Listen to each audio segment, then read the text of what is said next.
recibimos a Nelson Lobos. Gracias. Hola, Nelson. Bienvenido. ¿Todo bien? Feliz viernes. Muchas gracias. ¿Cómo se dice viernes en Mapudungun? Viernes. Es que una palabra... ¿Viernes? Sí. ¿Viernes? ¿Como una mezcla entre viernes y fiesta? Así es. Sí, pues como que estaba todo pensado ancestralmente. De antes. ¿Qué tal? Ancestralmente. ¿Cómo va todo? La Bien. tercera edición de Historia Mapuche. Bien, harta gente le ha gustado el diseño, cómo ha salido, Súper. hartos colores. Atentos ahí a los Texto, todo. kioscos de Así Concepción. es. Nelson, hoy buenísimo. tenemos un tema que dejamos enganchadito de la semana pasada, interiorizándonos un poquito más en nuestra cultura, en nuestras raíces, pero particularmente en términos de género. Hoy queremos conocer un poco más de la mujer mapuche, cómo se ve este ícono en la cultura hace muchos años, qué pasa hoy en día, si es que podemos hacer ese balance. Y siempre se habla de los loncos, de los toquis. ¿Qué pasa con la mujer? ¿Dónde estuvo ahí todo ese tiempo? Mira, quiero partir con una frase de Galeano que dice que la historia es escrita por blancos, por hombres y por ricos. La historia de los pobres, de las mujeres y de los no blancos generalmente está subordinada a lo que pasa con estos grupos que mencionamos. Y en el caso de la mujer mapuche no es distinto, no es diferente. Uno ve las crónicas y se habla muy poco de la mujer mapuche, siendo que, de hecho, lo poco que se habla a uno le permite un poco tratar de ver, de inspeccionar, de nadar en eso y sacar conclusiones, porque a veces es difícil. Sí, que lo único que conocemos en el fondo es como la machi. Claro. Claro. Tiene que ver quizás con un tema más medicinal de repente. Claro, más y espiritual. de hecho en esa época, en los tiempos antiguos, solamente se habla de los huentru machi, o sea, el machi hombre.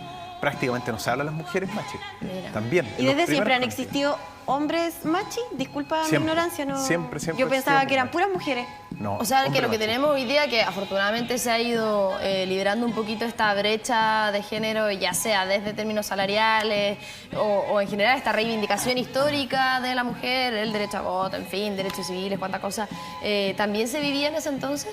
Claro, o sea, en un tema de roles, porque también se suele ahuincar, voy a llamar, o occidentalizar la cultura mapuche, en el sentido que los hombres tenían varias mujeres. ¿Y eso era aceptado? De hecho, todavía hay hombres que tienen varias mujeres.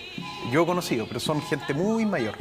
2 mujeres por 2 esposas. Pero aceptado por ambas. Sí, ellas en apariencia felices, hacen su vida lo más normal. Hermanas, por ejemplo, caso que yo conozco, 2 hermanas con el mismo caballero, el mismo Peña y el Chachay. Pero eso ya en el siglo XX, ya continuar con eso es impensado con el empoderamiento de las mujeres mapuche hoy. Pero en los primeros tiempos los españoles lo que primero chocaban, sobre todo los curitas, era con el tema de la poligamia. Desde, otra vez, poligamia es un concepto occidental, pero el hecho de que un hombre tenía varias mujeres. ¿Y qué significaba tener varias mujeres? Tener varios parientes, que eran aliados en la guerra, que con parientes con los cuales podían comerciar. O sea, las redes como clanes. sociales, como clanes, alianzas entre clanes. Y eso permitía el matrimonio con varias mujeres.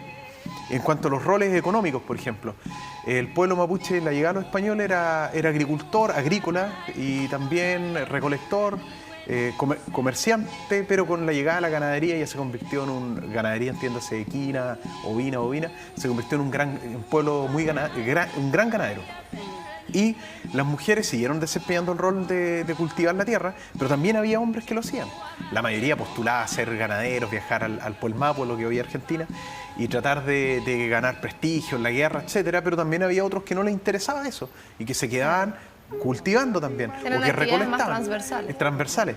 El cuidado de los niños, los cronistas dicen no, que solamente lo tenía la mujer, pero es que los hombres efectivamente viajaban mucho, pero el hombre también cuidaba a sus hijos. Entonces, eso de un rol tan separado no era tan así. Las mujeres también iban a la guerra. Pero las mujeres igual Iban. viajaban, podían ser ellas como También las dueñas del algunas acompañaban ganado, a sus no sé. maridos, otras se quedaban administrando lo que había.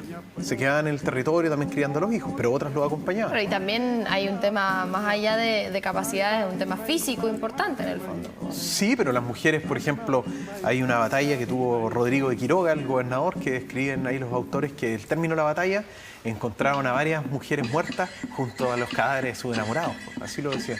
Y las mujeres no estaban muertas pues se tiraron desnudas a proteger este cuerpo, sino mujeres con armaduras de guerra, fueron con lanzas que pelearon como junto a a sus esposos. Pues entonces, además también las mujeres en la guerra, cuando el ejército atacaba al ejército mapuche, peleaban con los españoles, volvían y las mujeres, y atacaban otra oleada, las mujeres estaban atrás entregando el mudai, curando a los heridos. Entonces las mujeres estaban en primera línea. Nelson, eso se habla poco. ¿Y los hombres podían tener varias mujeres, pero las mujeres podían tener varios hombres? No, Eso sí que no. no se podía. ¿Hasta cuándo? Mira, ojo, que hoy en día hay unas lamien que están diciendo que yo discrepo de esta postura o esta mirada un poco, pero que no habría existido inicialmente un patriarcado mapuche, sino que habría habido un matriarcado. ¿Basado en qué principalmente? Y esta lo coloca Ricardo Lachav en juego, que él teoriza porque dice Leftraro, o Lautaro, Leftraro, su linaje de los Traro, pero se dice que el papá era Curiñanco, de los ñancos. Y así se repetía con muchas personas que no llevaban como el linaje del papá. Entonces, como los españoles solo mencionaban a los hombres en sus crónicas y muy poco a las mujeres, él concluía de que, entonces seguramente lo heredaban de la mujer. Esto se transmite por vía materna. ¿Y qué pasa? Pero la verdad que si lo vemos, los curitas desde el primer momento dicen de que los mapuches vivían con muchas mujeres, que tenían muchas esposas, etc. ¿Y entre ellos qué dicen? ¿Que eso era así? O sea, los mapuches de su historia. Sí, hasta el día de hoy, pues tuvo las comunidades, y sobre todo el recuerdo del siglo XIX, donde Calfucura, que hablábamos, tenía como 30 mujeres, 30 esposas. Pero, Perdón. Sí, no, iba a preguntar porque hablamos como de la relación entre mapuches, pero ¿qué pasaba con las mujeres con los españoles? ¿Se generaban cambios? Bueno, las mujeres mapuchizaban a los españoles. Si también eso muchas veces se puede ver el lonco, el gran señor, pero muchas mujeres estaban detrás de ellos y el mangoneo no es del siglo XXI, es de siempre.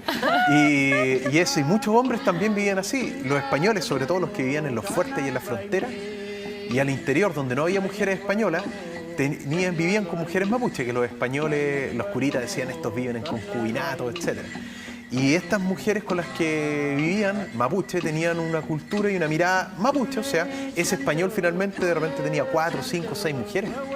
En los fuertes, calladito, que no sepa el gobernador, que no sepa el curita. Entonces llegaban los curitas y decían, no, todas las mujeres tienen que ir afuera y se casan solamente con una.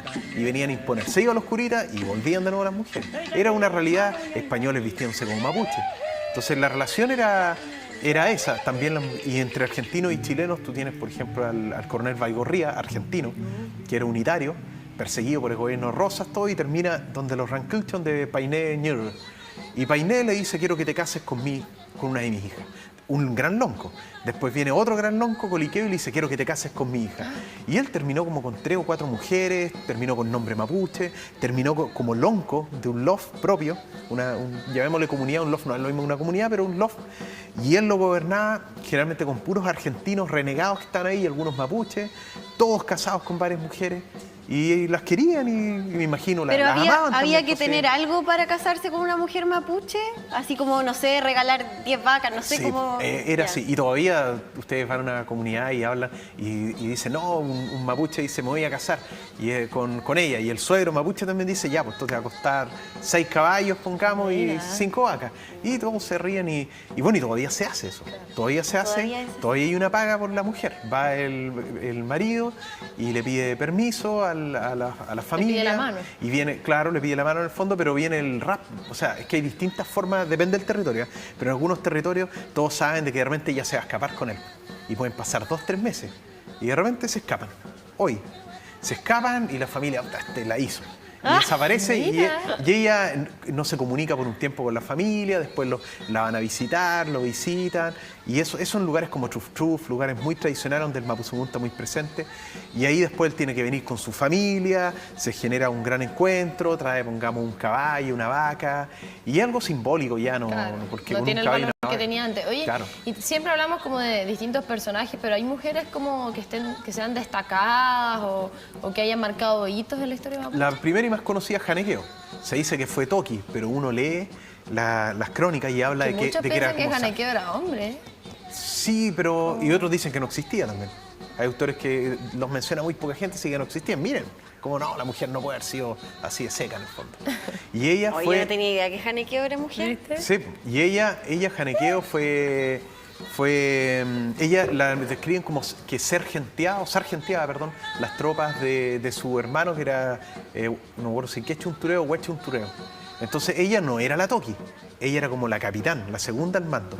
Pero dicen que ella habría convencido a todos los loncos para que apoyen esta guerra, porque era Puelche, para alzarse contra los españoles. La otra, Juana Malén, que Juana Malén apoyó a los españoles.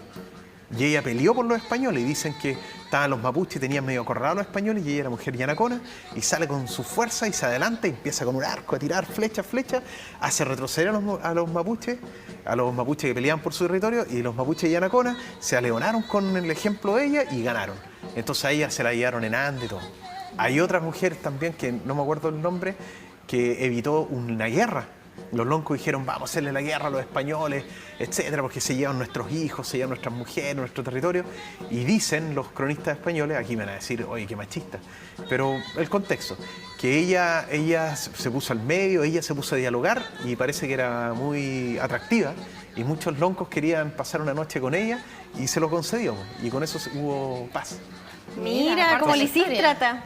Ella fue, pero clave. Nelson y lo último, y en el siglo XX principalmente, hoy en día hay mujeres como Aimee Paine, que es una cantante puelche de Argentina, que hoy, bueno, falleció en los 80, ella reivindicó y recuperó mucho territorio, o sea, llamémoslo culturalmente, porque fue ella, la gente la levantó, a los niños, recopiló canciones, viajó por el mundo. Hoy está Beatriz Pichimalén, y las también que están en la lucha hoy, Juana Calfunao, que ha estado varias veces presa y todo, y las mujeres están liderando parte del movimiento mapuche hoy, y muchos hombres detrás de su liderazgo. ¿Y qué pasa hoy también, por ejemplo, con nosotras, que tenemos varios movimientos, ni una menos, estamos, ¿cierto?, abogando por nuestros derechos? ¿Qué pasa como en el movimiento feminista? ¿Qué pasa con las mapuches en este sentido? Hay de todo. Hay mujeres mapuches feministas y se plantean como feministas y cuestionan derechamente la tradición. Por ejemplo, bueno, yo le he hablado varias veces de la mía, no sé si la mía será feminista, así que aquí no quiero,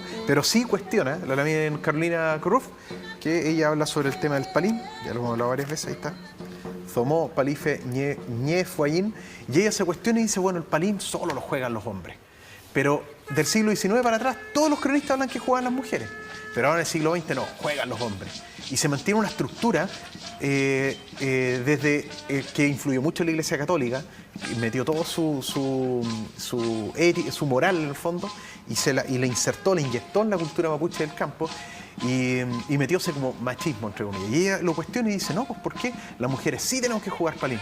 ¿Por qué la mujer no mapuche ocupa pantalones y nadie le dice, oye, la mujer tiene que usar falda y falda larga y que no se te vea el tobillo? ¿Por qué la mujer no mapuche anda como quiere? ¿Por qué la mujer mapuche tiene que andar siempre tapada, sometida? No, yo voy a usar chiripa, dijo.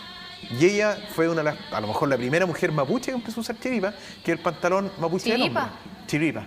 Y y ha sido muy cuestionada también por mujeres mapuches, claro, porque dicen, está rompiendo los esquemas tradicionales. Mujeres mapuches, por eso digo, depende de la postura. Hay mujeres mapuches que dicen, está bien la tradición, y está bien que nosotras, por ejemplo, estemos a cargo en la ceremonia de atender el cuni. El cuni es como la ramada, y que nosotros atendamos las visitas, y el hombre esté preocupado más de carnear, esté más preocupado de la ceremonia más religiosa misma, y nosotros estemos este rol, que el hombre también cumple, si no es tampoco que la mujer aquí y el hombre acá también se... Nelson, y volviendo al tema de la vestimenta, ahí se diferencia mucho entre hombre y mujer mapuche. Hay ciertos elementos que usaban solo las mujeres, que hay de las joyas, por ejemplo, todo eso. Bueno, las joyas antiguamente, primeros tiempos de los españoles, la mujer mapuche usaba joyas de cobre.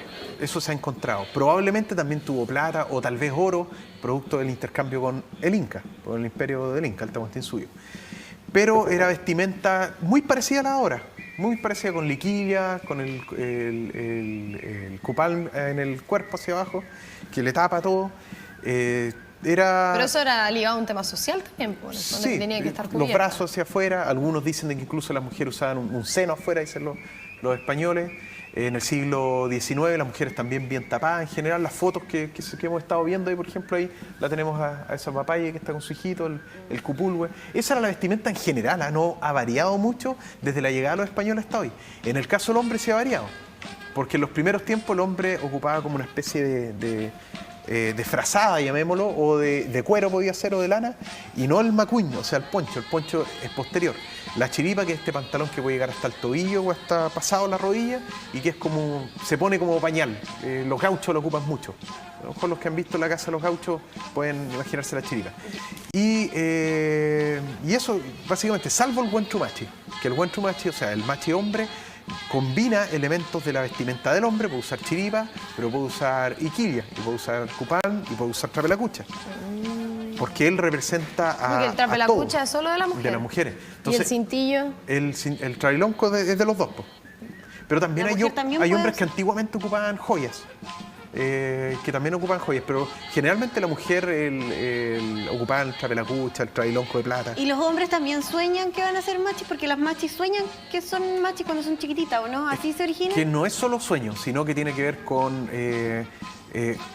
expresiones espirituales que se traducen en enfermedades, que es el machi cutrán. Entonces la persona, sea hombre o mujer, empieza con problemas físicos, dolores, molestias, enfermedades que no tienen explicación, que van al médico. Yo conozco machis y van al médico, le hacen escáner, le hacen radiografía, todo, y está así hinchado, y las piernas, los brazos, y usted que no sé qué tiene, le dice al médico.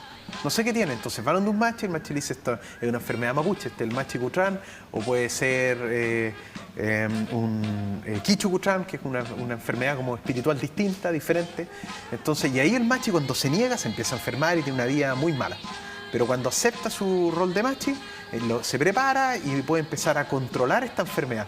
Y lo utiliza en beneficio de los demás porque puede sanar a través de ese conocimiento del espíritu. Y se prepara con otro machi. Con otros machis. Y de hecho, este poder de los machis depende del territorio, porque ustedes van a un territorio y le dicen, a mí un fileu me escogió, y un fileu un espíritu, un machi antiguo. Ese vino y me escogió a mí. Y hay machis del trueno, machis del agua, machis del fuego, depende. Y eso con el fileu. Por otro lado, hay otros territorios que dicen, no, fue Chau Dios o Chau Genechen, o sea, Dios, el que me escogió como machi. Y ahí hay discusiones internas de que eso de Dios viene de los católicos. Claro, y que no son solo mujeres. Y que son hombres. A mí un machi me contó una vez que él era chiquitito y siempre le tenía dolores y se volvía como loco y nadie entendía qué le pasaba. Estamos hablando de los años 30, pongamos. Ahora de tener unos 90 años este machi. Y me contaba que un día tenía 7 años y todos asumían que él iba a tener que ser machi. Y estaban todos conversando, tomando mate en la casa, y él se para de la cama, está durmiendo como loco, inconsciente, él no se acuerda nada de eso es lo que contaron. Sale corriendo, sale al patio y le cae un rayo. Entonces era un yufke machi, un machi del rayo. Mira. Y ahí asumió la familia de que él tenía que ser machi. Y él hasta el día de hoy es machi. Eso es parte de la historia mapuche. Le damos un aplauso a Nelson, que nos acompañó hoy día para conocer un poquito más del lado de las... Oye, una cosa, yo quiero agradecer porque hoy es mi último día en el programa. Despedimos. Así que gracias a ustedes por dar la posibilidad de abrir este espacio, de poder hablar de historia, cultura mapuche, y también gracias a ustedes en sus casas que nos han estado acompañando todos los viernes y que han estado interesados en aprender. Así que mañumeimun.com, tamun poyen, tamun ayun, tamun pu comer aquí café. Nosotros felices de haberte tenido acá, Nelson, conocer un poquitito más de historia mapuche, estar atento a las redes sociales, que te vaya muy bien. Gracias por acompañarnos. Y nosotros nos vamos a nuestra primera pausa comercial y ya estamos de vuelta aquí en la Comunidad del Contacto.